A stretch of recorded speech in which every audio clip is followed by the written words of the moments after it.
Any comments? Any thoughts? Yes. BBC was also under fire because they didn't use the term terrorist act.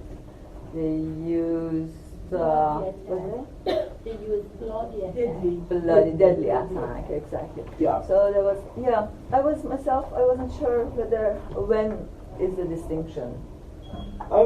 So I think that personally, and I mean, I suppose this channel has not banned the word terrorist.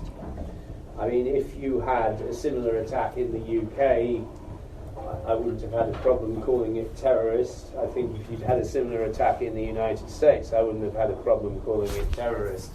I think it's, as long as you're consistent and as long as you don't overuse the term. I know that, you could argue any attack against the Iranian state or, elements of the Iranian state that involve civilians or that might involve military, you shouldn't call terrorist because we're not sure about the legitimacy of the Iranian state.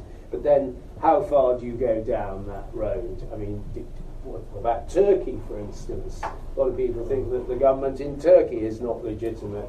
What about, there are lots, China, for instance. So, I mean, I think the key to it is don't overuse it. And I'm saying that a rule of thumb is one single story is enough, because you don't have to keep labouring it and labelling it. Because if you do that, it does sound rather as though you're taking up a position. But what do other people think? Yeah. The criteria under international law is very simple. Just if an attack happens and it doesn't distinguish between civilians and military objects, it's terrorism. And the legitimacy of the government is irrelevant.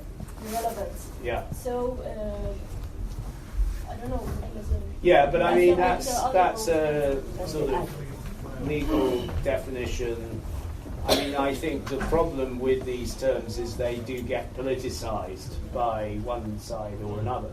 I mean, to the IRA, they were separatist fighters. To the British government, they were terrorists. It's the same the world over. So, I mean, yes. The other thing is, a lot of people have said it's right to distinguish between an organisation which is defined as terrorist, and we have to be very careful about that, because some organisations that the Iranian government define as terrorist are not recognised as terrorists by many other places.